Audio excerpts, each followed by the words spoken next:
The blood trail was 3 days old. I crouched where the pine needles were matted down and pressed 2 fingers into the stain. Dark, nearly black, already half claimed by the earth. Brack's blood. I would know it the way I knew my own pulse. My bonded wolf had bled here, dragged himself through the bracken, and kept moving east toward the old quarry road that nobody in Selvari used anymore. 6 days. 6 days since Brack had vanished from the border patrol, and 4 since I had stopped letting my second, Riella, talk me out of tracking him alone. "He's a border wolf, my king," she had said, her arms folded across the leather map case she carried everywhere. "They wander, he'll return." But Brack did not wander. In 11 years, he had never left my territory without reason, and in the last season alone, I had lost 3 other patrol wolves the same way, a slow sickness that crept through them like rust through iron, and then they were gone. One morning, their dens were empty, the straw cold, and the trackers found nothing but drag marks heading east.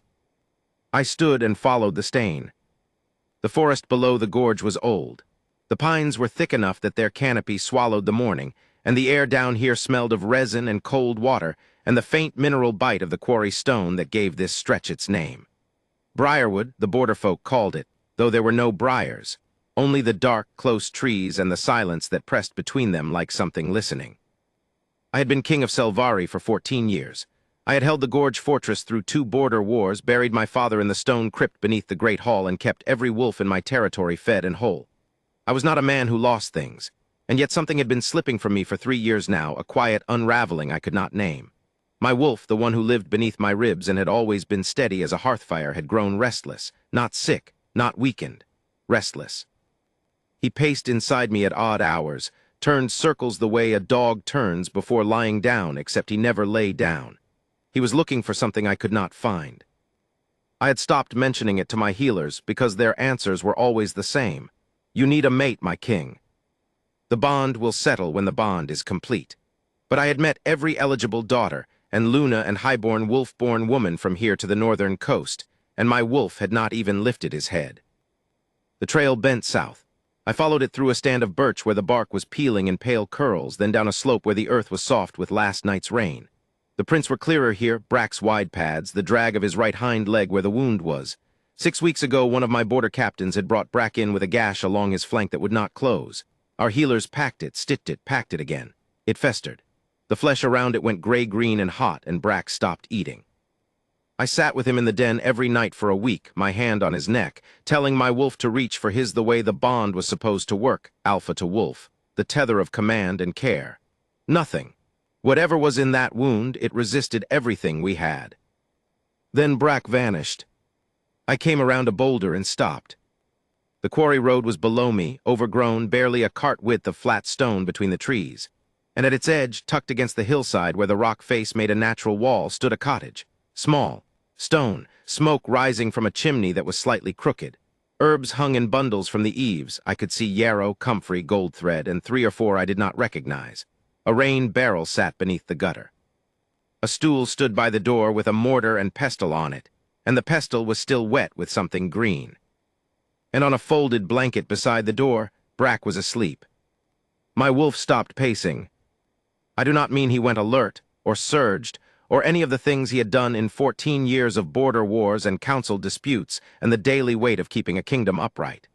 He stopped, and then very slowly, like a creature that has been standing for so long it has forgotten what rest feels like, he lay down. I stood there with my hand on the boulder and felt something shift behind my ribs that I had no word for. My wolf, restless for 3 years, sleepless, searching, was lying down. His breathing slowed inside me until it matched the rhythm of my own lungs, and for the first time in longer than I could remember, I felt still. Brack was alive. His flank rose and fell in deep, even sleep, and when I looked at the wound that had been gray-green and weeping when I last saw it, it was sealed. Clean.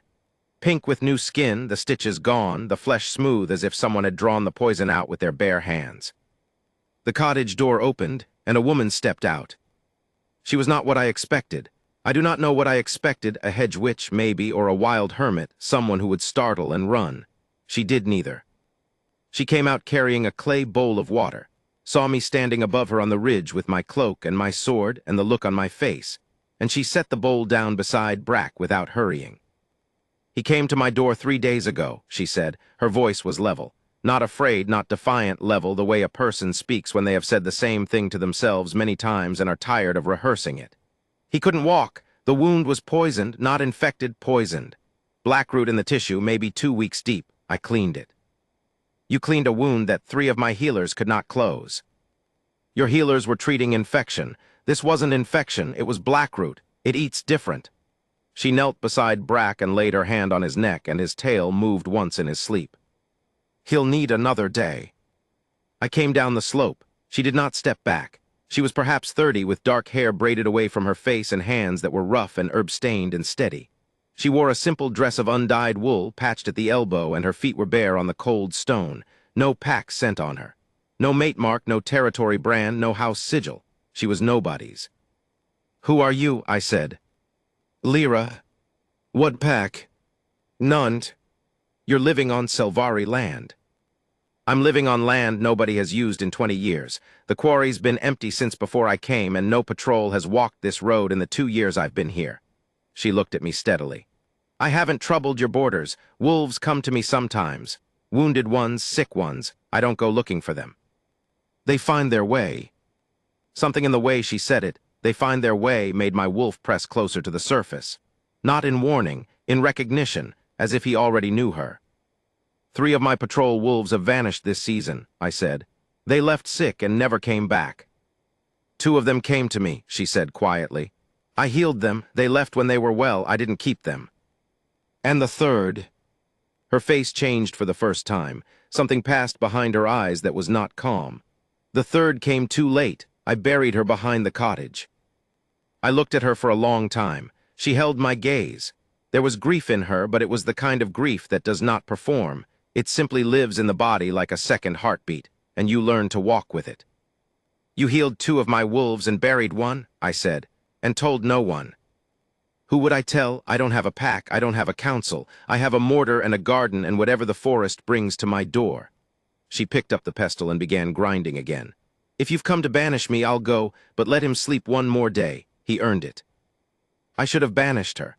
I was the king of Selvari, and she was an unregistered wolf-touched healer living on my territory without permission, and my council, Phelan in particular, would demand it the moment he heard. I should have done the clean, sensible thing. Instead, I sat down on the stump across from her stool and said, "Tell me about the Blackroot." She looked at me. Something shifted in her expression, not trust, not yet, but the first crack in the careful wall she had built around herself. "It's a slow poison," she said. "It doesn't kill outright. It weakens the bond between a wolf and its pack, the thread that connects them to their alpha. Over weeks, the wolf stops responding to the tether, stops eating, starts wandering. Eventually, the heart gives out, but it looks natural, like old age or sickness." "You're saying someone is poisoning my wolves deliberately." "I'm saying the 3 wolves that found my door had the same thing in their wounds, the same compound.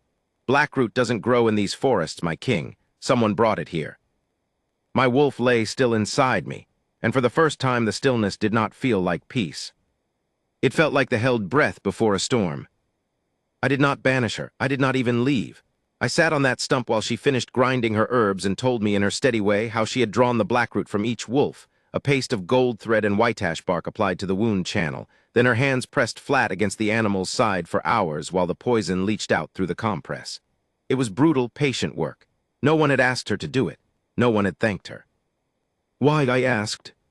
She looked up from the mortar. "Why what?" "Why heal them? You owe Selvari nothing. You owe me nothing." She was quiet for a moment. Then she said, "Because they came to my door." As if that were enough.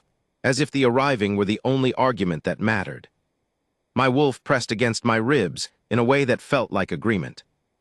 I brought her to Selvari the next morning. Not in chains, not under guard, I walked beside her on the quarry road while Brack limped at her heels, and I explained what I wanted. My wolves were dying. For this season, and the sickness was spreading to the inner patrols now. My healers could not find the cause. She could. "I'm not offering you a position," I said. "I'm asking for help. You can leave when the work is done." She walked in silence for a while. The road climbed, and through the trees I could see the gorge opening up ahead, the gray stone walls of Selvari rising on the far side, the iron bridge spanning the gap, the fortress catching the first of the sun. Your council won't want me there, she said. My council doesn't decide who I bring into my own halls. They'll say I'm the one who poisoned them. I glanced at her. Did you? No. Then let them say it. She almost smiled. It was a small thing, just the corner of her mouth, and it vanished quickly. But my wolf saw it, and something warm moved through me that I had not felt in years. Selvari was a fortress built for function, not beauty, though beauty had crept in anyway. The way the morning light hit the gorge walls and turned the stone to amber, the way the river below caught the sky and held it. The bridge was iron and oak, wide enough for 3 riders abreast, and it rang under our boots as we crossed. Guards at the gate straightened when they saw me. Their eyes went to Lyra, then to Brack at her heels, and I saw the questions form. I answered none of them. Riella met me in the lower courtyard. She took one look at Lyra, one look at Brack, healed, walking, alive, and said, "How?" "She's a healer. I'm giving her access to the wolf dens." "My king." "Riella, 4 wolves this season. She's healed 2 of them, and she knows what's killing the rest. I don't care where she came from." Riella studied Lyra the way she studied fortification maps, thoroughly, without sentiment. Then she nodded once and said, "I'll have quarters prepared near the lower dens." Counselor Phelan found me within the hour. He was a tall man, narrow-faced, with the kind of careful composure that I had once mistaken for competence. He served on my father's council before mine, and he carried that tenure like a shield. Nothing I did was quite as wise as what his predecessor would have done. No decision I made was unimpeachable. "You've brought a Packless woman into the fortress," he said. "I have." "On what authority does she?" "On mine." I was standing at the window of my study, looking down at the courtyard where Lyra was following Riella toward the lower dens. She walked the way she spoke, without hurrying, without apology. "She's a healer, Phelan. She healed Brack. She's going to look at the rest." "And if she's the one who sickened them?" "She buried one of my wolves behind her cottage because she couldn't save it in time. She cried when she told me. If she's the poisoner, she's the finest actor the northern packs have ever produced." Phelan said nothing for a moment, then carefully, "The council will want her watched." "Then watch her, but stay out of her way." He left. I stood at the window and watched Lyra disappear into the stone corridor that led to the dens, Brack still limping faithfully behind her. And I pressed my thumb against the inside of my left wrist, where a faint warmth had been building since the moment I sat on that stump outside her cottage. I knew what the warmth was. I was not a fool. The wolf dens of Selvari were built into the gorge wall itself, long, low chambers carved from the living rock, with iron gates and straw bedding and gutters that drained to the river below. They were practical, clean, and cold, and the 6 wolves lying in them were dying. I went down that evening. Lyra was already working. She had stripped off her overshirt and knelt on the stone floor beside a gray she-wolf named Tara, one of my outer patrol, a good wolf, steady in the field. Tara had stopped eating 9 days ago, and her breathing had gone shallow and wrong, and my senior healer had told me that morning to prepare for the loss. Lyra had her hands pressed flat against Tara's ribs. Between her fingers I could see the paste, gold thread and white ash bark, thick and greenish, spread in careful lines along the wolf's flank. Lyra's eyes were closed. Her breathing was slow and deliberate, matched to the wolf's, and the muscles in her forearms were tight with effort. I leaned against the gate and watched. It took 2 hours. I know because I counted the slow drip of water from the gutter into the drainage channel, and I did not leave. Lyra did not speak, did not open her eyes, did not shift her weight. She knelt on stone with her bare knees going white and her hands pressed to that dying wolf's side, and she breathed with her. When she finally sat back, her face was gray with exhaustion and her hands were shaking. But Tara's breathing had changed. It was deeper, steadier. The faint wheeze was gone. "She'll eat by morning," Lyra said. Her voice was barely a whisper. "The blackroot's out, but she's weak. She'll need broth, not raw meat, something her stomach can hold." "I'll have it brought." Lyra nodded and put her hand on Tara's head. The wolf's eyes opened, glassy and unfocused, and found Lyra's face. Tara's tail moved once. Lyra smiled, not the careful, half-guarded thing I had seen at the cottage, but a real smile, tired and warm and unguarded, and said, "There you are." My wolf pressed against my chest, so hard I put my hand over my heart. She worked through the week. One wolf each day, she could not do more than one, she told me, because the drawing took too much and she needed the night to recover. She did not complain about this. She said it the way she said everything as a fact without requesting sympathy or accommodation. Each morning she went to the dens at dawn, chose the sickest wolf, and knelt on the cold stone with her paste and her steady hands and her closed eyes, and she breathed poison out of my wolves. I found reasons to be nearby. I told myself it was oversight. She was working with my animals in my fortress and I should be present. But the truth was simpler and harder. I wanted to be near her. My wolf wanted to be near her. He lay down every time I entered the same room as her, and the warmth at my wrist grew a little more defined each day, a line now faintly gold, tracing the vein from my wrist to my palm. I kept my sleeve down. On the third day, she looked up from her work and said, "You don't have to stand at the gate. You can come in." I came in. I sat on the straw bale in the corner and watched her hands move over the she-wolf's flank, and I asked her where she had learned this. "My grandmother," she said. "She was a healer in Ashenfall, not a pack healer, they had their own. She was the one people came to when the pack healers couldn't help. The difficult wounds, the ones that wouldn't close, the fevers that didn't break." She paused. "She taught me before she died. She said the gift was old, older than the packs." "Ashvin," I said. She looked at me sharply. It was the first time I had seen her startled. "You know the name." "My father had a book," I said. "One of the old chronicles from before the Gorge Fortress was built. There was a line in it about the Ashvin healers, a bloodline that could mend what no herb and no bond tether could reach. He said they were gone." "They are gone. My grandmother was the last, and She stopped. Her hands were still on the wolf's ribs, but they had gone rigid. "I'm what's left of her." "You're not gone, Lirath." She looked at me for a long moment, and I saw something in her face that I had been trying not to name since the morning I found her on that step. A raw, careful hope, wrapped in so many layers of solitude that it barely showed. She had been alone for a long time. She had taught herself not to want anything she could not provide for herself, and that discipline had kept her alive, but it had also made her small in her own eyes. "Tell me about Ashenfall," I said. She went back to working. Her voice was steady, but her hands were not quite as sure as before. "I was their healer. Not officially. I was young, 20, when the elders let me treat the wolves. There was a pack elder, old Merritt, who had been sick for months, a wasting in his blood. The pack healers had done everything. His daughter asked me to try." She pressed her palms flat. "I tried. He died. I was with him when it happened, my hands on his chest, the paste on his skin, and he just stopped. His daughter screamed. The elders called it my fault." "Was it?" "He was already dying. The wasting had been in him for a year before anyone let me touch him. I could draw the surface poison, but the root of it was too deep. I wasn't strong enough." She lifted her chin slightly. "I've gone over it 1,000 times. I don't know if stronger hands could have saved him. I know mine couldn't." "And they cast you out for that?" "His daughter was bonded to the beta. The beta told the alpha. The alpha told me to leave. My mother," she stopped again. This time the silence lasted long enough that I thought she might not finish. Then she said, "My mother didn't argue. She stood in the doorway while I packed my bag, and she didn't say anything. Not goodbye, not stay." "Nothing." I sat on the straw bale in the cold den of my gorge fortress, and I thought about a woman walking out of her birth pack with a bag and a gift no one wanted, and a mother's silence ringing in her ears. And I felt something in my chest that was too old and too large for anger. It was the thing that happens when you recognize injustice that has already calcified.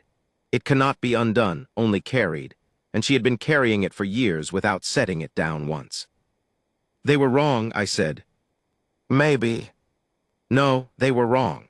And the fact that you still heal every wounded creature that finds your door after what they did to you tells me more about your nature than any bloodline could." She was quiet. The wolf under her hands shifted and sighed, and Lyra's eyes were bright in the lamplight, and she did not look at me. That night I pulled back my sleeve in the privacy of my quarters and looked at the mark. It was there, a thin gold line tracing the vein on the inside of my wrist, branching at the palm into a shape I had seen in my father's chronicle. The Ashvin sigil, not a Luna mark, not a standard mate bond brand, something older. The book had said, when an Ashvin healer meets her fated match, the mark appears on the one who needs her most. My wolves were dying. My wolf had been restless for 3 years, pacing and searching for something he could not name. The kingdom I held together with iron and was bleeding from a wound I could not find. I needed her, my wolf knew it. The mark knew it. I pulled my sleeve down and went to the window and stood there for a long time, looking out at the gorge where the river moved silver in the moonlight, and I thought, I will not tell her. Not yet. She's under my roof, under my authority, eating food I provide and sleeping in a room I assigned. If I tell her now, if I show her this mark and say you are my mate, it is not a choice I am offering her. It is a verdict, and I will not do to her what Ashenfall did, give her no door to walk through. She would know when she was ready, and if she walked, I would let her walk, and the mark would burn on my wrist for the rest of my life, and I would survive it. Kings survived. My wolf disagreed. He pressed against my ribs and did not lie down that night. By the 7th day, she had healed 4 of the 6 wolves. 2 remained, a young male named Thresh and an old female named Bone who had been Brack's dam and who I had known since I was a boy sitting in these same dens with my father. Bone was the worst. She had stopped responding to touch, and her eyes were clouded, and when I crouched beside her and reached through the bond tether the way I had with every wolf since I was crowned, I felt nothing. The thread between us was gone. The blackroot cut her tether, Lyra said. She was standing behind me, her arms wrapped around herself. It's not just a body poison, it eats the bond, the connection between the wolf and the alpha. Can you fix it? The body, yes, the tether, she hesitated. I don't know, my grandmother could. She told me about it once. She said the old Ashveen healers could mend the bond itself, reach into the space between the wolf and the alpha and stitch it back. But I've never done it. I don't know if I can. Try, I said. She knelt beside Bone and placed her hands. This time was different. I could feel it not through the tether, which was severed, but through my own wolf. He rose inside me, alert for the first time in days, and I felt a warmth move through the air between Lyra and the old wolf that had nothing to do with the temperature of the den. It was like standing near a fire that burned in a color I couldn't see. Lyra's breathing changed. It went deep and slow, and her fingers curled against Bone's ribs, and a faint gold light traced the veins on the backs of her hands. I saw it. It was not lamplight. It was not reflection. It came from under her skin, following the same branching pattern as the mark on my wrist, and it flowed from her palms into the old wolf's body like water finding its level. Bone shuddered. Her clouded eyes cleared. And through the empty space where the bond tether had been, I felt a thread snap back into place, thin, fragile, but alive. Bone lifted her head and looked at me, and I felt her the way I had not felt her in weeks. Present, connected, mine and I was hers, and the thread between us hummed. Lyra sat back. The gold light faded from her hands, and she was shaking badly, and there was blood on her lip where she had bitten it. That, she said unsteadily, is what my grandmother meant. I caught her arm before she fell sideways. She was lighter than I expected, a healer who spent her strength on everyone else's wolves and forgot to eat. I held her upright, and she leaned into my grip for just a moment, and my wolf lay down so completely that I felt the warmth of it in my throat. You need to eat, I said. I need to sleep. Both. She almost laughed. It was a small sound, exhausted and real, and it went through me like a blade. I carried broth to her quarters myself that night. Riella raised an eyebrow and said nothing. I sat on the chair by the door while Lyra drank it in slow sips, and I did not tell her about the mark, and I did not tell her that the gold light in her hands matched the gold line on my wrist, and I did not tell her that my wolf had been searching for 3 years, and had found what he was looking for kneeling on the floor of a wolf den with blood on her lip. I told her the broth was good, and that Bone was sleeping peacefully, and that she had saved something I thought was lost. She set the bowl down and said, Your wolves aren't sick from bad water or bad luck, Torvin. Someone is doing this. The blackroot is in the stream channels that feed the border patrol dens. I tasted it today when I was cleaning Thresh's wound, the same compound, the same concentration. It's deliberate. I know. Then you know it's someone inside your kingdom. Blackroot has to be renewed. It breaks down in running water within a week. Whoever is doing this is replenishing it regularly, which means they have access to the water channels and they know the patrol routes. I sat in the chair and looked at her, this Packless woman in a borrowed room in my fortress, telling me what my own council had failed to see for a season, and I said, I have suspicions. The counselor, the tall one with the careful face. I stared at her, Phelan. He came to the dens today while you were in session. He asked me what I was finding in the wolves. Specific questions, what kind of poison, how deep, how long it had been there. Not the questions of a man who's concerned. the questions of a man who's checking his work. The silence in the room was the kind that holds a knife. "He also told me," she said quietly, "that you would tire of me soon, that Packless healers come and go and I shouldn't settle in." He said it kindly, but his eyes were wrong. I stood up. My wolf stood up with me, and for the first time in weeks he did not feel restless. He felt focused. The difference between a wolf pacing in the dark and a wolf that has found the scent. "Stay in your quarters tonight," I said. "Lock the door, I'm going to set a watch." "On me." "On him." She looked at me with those steady, herb-stained hands wrapped around the empty broth bowl, and she said, "Be careful, Torvin. He has allies." It was the first time she had used my name without the title, and my wolf pressed so hard against my ribs that I had to turn away before she saw my face. I set the watch quietly. Riella and I chose 3 guards we trusted and placed them on the water channels that fed the eastern patrol dens, the most recently affected, with orders to report anyone who approached between dusk and dawn. I told no one on the council. I told no one at all except Lyra, who nodded once when I explained the plan and then went back to work. 2 nights later, one of the guards caught a man pouring a dark powder into the eastern channel from a leather pouch. The man was not Phelan. He was a kennel attendant named Cor who had served in the wolf dens for 6 years and who, when Riella questioned him in the gatehouse with his hands bound, said that he had been paid, monthly, in silver, by a counselor whose name he would not say until I walked into the room and stood over him and said very quietly, "I already know whose silver it is. Say the name and this goes easier." "Phelan," Cor said. I convened the council at dawn. The great hall of Selvari was built for weight, not warmth, high stone walls, iron sconces, a long oak table scarred with the knife marks of 14 years of heated debate. The council filed in at sunrise, 7 men and women who governed the kingdom's patrols, trade, stores, and borders.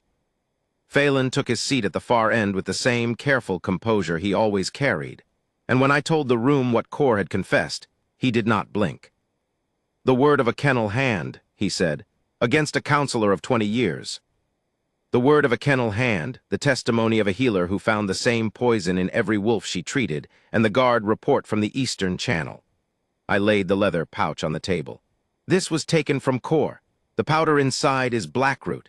I had it tested this morning by the quartermaster, who confirms it matches the compound found in the wolves."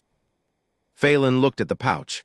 Then he looked at me, and for the first time the composure cracked, just a thin fracture, a tightening at the jaw, and I saw what lived behind it. Not fear, conviction. He believed he was right. "You've let the kingdom weaken," he said. "Your father held this gorge with iron and discipline. You hold it with sentiment. You sit in the wolf dens. You bring Packless women into the fortress. You treat border wolves like children. Selvari needs a king who governs, not a king who grieves for every sick animal." "You poisoned my wolves," I said, "to prove I cared too much about them." "I poisoned them to prove the pack bond is a leash. Cut the bond and the wolves still eat and patrol and fight. They don't need a tether to an alpha who kneels beside them. They need discipline, order, a council that rules, not a single man who feels." The hall was silent. My council members stared at Phelan with the particular stillness of people who have just realized they have been sitting beside a serpent for years. "You killed my wolves," I said. "Tara nearly died. Bone lost her tether. One wolf died in a stranger's yard because she found it too late to save. Necessary losses." I heard a sound from behind me. It was Lyra. I had not invited her to the hall. She had no seat, no title, no standing, but she was there at the back near the door, and the sound she made was not anger. It was the indrawn breath of a woman who has heard someone call a death necessary, and felt the grave behind her cottage open up again. What happened next happened fast. Phelan moved, not away from the table, toward it. He had a blade. Small, flat, hidden in his sleeve the way a man hides a blade when he has planned for this moment. He did not aim for me. He aimed for the pouch, for the evidence. And when Riella lunged to stop him, 2 of the guards at the door stepped forward with weapons drawn, and I realized what Lyra had warned me about. He had allies. The hall fractured. Riella took a blade slash across the arm and staggered back. One of Phelan's guards swung at me, and I caught the blow on my forearm and drove him into the table. The second guard circled behind me, and I heard the scrape of steel and turned too slowly. The edge was coming from my exposed side, and my wolf surged with a snarl that split my vision. Lyra stepped between us. She did not have a weapon, she had her hands. She raised them the way I had seen her raise them over Tara's ribs and bones, shattered tether and Brack's poisoned flank, and the gold light came. It was not the faint tracing I had seen in the dens. It was everything. It poured from her palms like dawn breaking inside a stone room, and it hit the guard's blade, and the blade rang, and the guard stumbled backward as if the light itself had weight. The gold washed across the floor, across the table, across the walls of the great hall, and I heard from below, from the wolf dens beneath us, a sound that stopped every person in the room. Every wolf in Selvari howled. Not in pain, not in warning, in recognition. The 6 wolves Lyra had healed, and the dozen she had not yet reached, and Brack and Old Bone, and every patrol wolf in the dens and the outer runs, they howled together. A single sustained note that vibrated through the stone and the iron and the bones of every person standing in that hall. And as the howl rose, the gold light in Lyra's hands flared, and I felt the bond tethers, every one of them, every connection between me and my wolves, snap taut and sing. The ones that had been severed, the ones that had been fraying, the ones that were still whole, they all blazed to life at once, restored, stronger than they had been in years. She had mended them all, every bond, every tether, every thread that connected me to my pack. In one surge of the old Ashvin light, she had done what no healer and no herb and no command of mine could do. Lyra dropped her hands, her knees buckled. I caught her before she hit the stone, and she looked up at me with eyes that were half closed with exhaustion and fully open with something else, the dawning comprehension of what she had just done and what it meant. The hall was silent.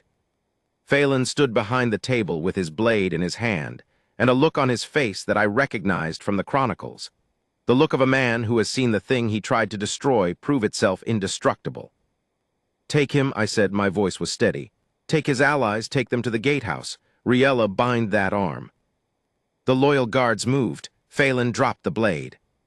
He was still staring at Lyra, and as they led him past her, he said, very quietly, "What are you?" Lyra, leaning against my chest with her hands still faintly gold, said nothing. She did not owe him an answer. The council knelt. Not because I commanded it. I was holding a shaking woman on the floor of my own great hall with wolf howls still ringing through the stone, and I had not given an order or a speech or even stood up straight. They knelt because they had seen what she was. They had felt their own wolves. Every council member was bonded, surged to life at her touch, and they knew the old bloodline, the Ashvin, the one the chronicles said was gone. She was not gone. She was here in my arms, with herb-stained hands and bare feet and a borrowed dress. And my wolf lay down so quietly inside me that I could not tell where his heartbeat ended and mine began. I helped her to her feet. She was unsteady, and I kept my arm at her back, and she did not pull away. "The mark," she said, her voice was barely there. "On your wrist, I've seen it." I pulled back my sleeve. The gold line was bright now, brighter than it had ever been, branching from wrist to palm in the shape of a pattern I had seen in my father's chronicle, and in the light that poured from her hands. "I know what it means," I said. "How long? Since the morning I sat on a stump outside your cottage and watched you grind herbs while my wolf lay down for the first time in 3 years. She looked at the mark. Then she looked at her own wrist, and I saw it, a matching line, thinner, newer, tracing the same branching path. "It appeared the night you brought me broth," she said. "I thought I was seeing things." I took her hand. The marks touched mine and hers, and the warmth that moved between them was the thing my wolf had been pacing toward for 3 years, the thing that had sent every wounded creature in the forest stumbling toward her door, the thing that had led Brack through 6 days of bleeding forest to a stone cottage on a forgotten road. The great hall was full of kneeling counselors and overturned chairs and the fading echo of a wolf howl, and it was not the moment I had imagined. There was no ceremony, no moonlit clearing, no ritual words, no feast. There was blood on Riella's arm and fear sweat on the stone, and a man being led away in chains who had tried to carve the heart out of my pack. But Lyra was standing in front of me with gold on her wrist and her steady eyes and the faintest smile I had ever seen, and I said the only thing that was true. "I am not going to command you. I will never command you. You came to my kingdom because I asked, and you healed my wolves because they came to your door, and you stood between me and a blade because I don't know why. I don't know what I've done to deserve any of it. But my wolf has been lying down since the first morning, and I think it's because he spent 3 years looking for you and didn't know it. I held her hand and I said, "Stay, not because I'm the king, because I'm asking." She looked at me for a long time. The hall was quiet. Somewhere below us in the dens, Brack barked once, the sharp, glad bark of a wolf who has finally been fed. "I'll stay," Lyra said. "Not because you're the king, because you carried me broth when I couldn't stand, and you sat on a straw bale in a wolf den for 2 hours and didn't say a word, and you never once pulled rank on me even when your council told you to." She squeezed my hand. "Also, your wolf lies down when I'm near, and mine," she paused. "I didn't know I had one until tonight. But whatever lives in me now, it knows you." The marks on our wrists flared, both of them, a warm gold that lit the space between our palms, and my wolf and whatever ancient creature had woken in her chest lay down together. And the pack bond that ran through every wolf in Selvari hummed with a note it had never held before. Riella, one arm bound and bleeding, looked at the kneeling council and then at me and said, "Shall I send for the hearthkeeper, my king? I believe we have a bonding to register." I did not take my eyes off Lyra. Yes. The days after were full. There were trials. Phelan and his 3 allies faced the council they had betrayed, and I will not say justice was gentle, but it was just. Kor, who had poured the poison at Phelan's command, gave testimony that unraveled 2 years of careful sabotage.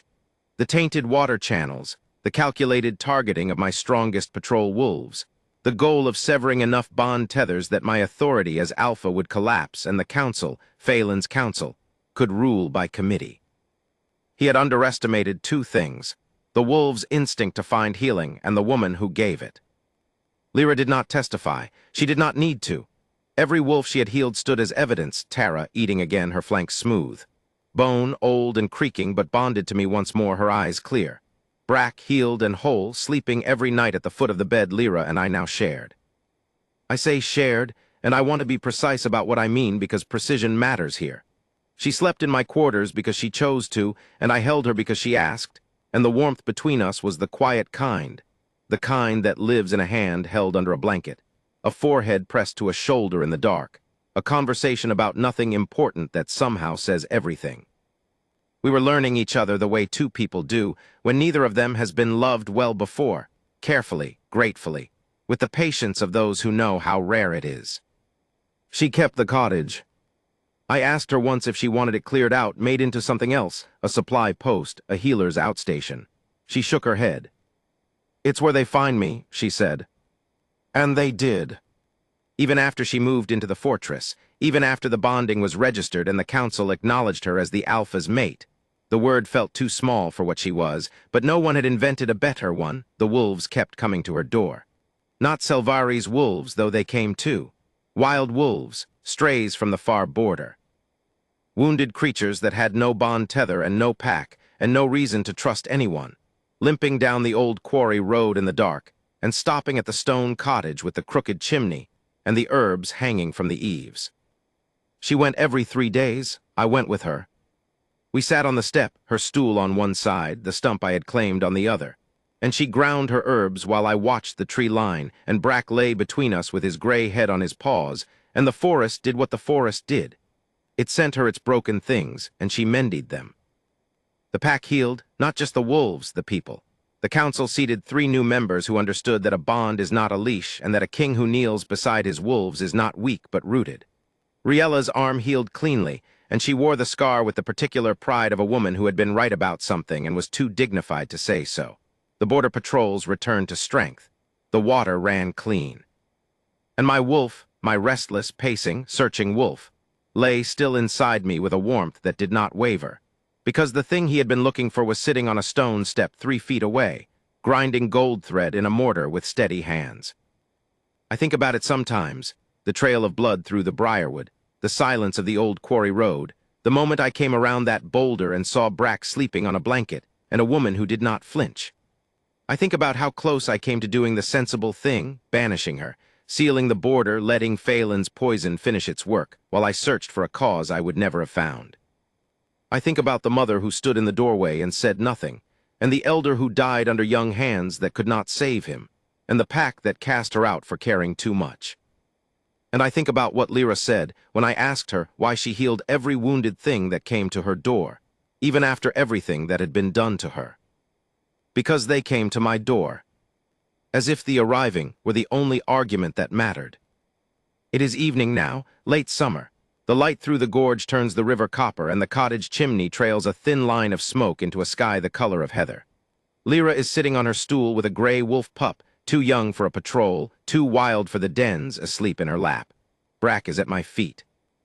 The herbs are drying on the line, and the mortar is on the step, and the air smells of gold thread and pine resin and the clean mineral bite of the quarry stone.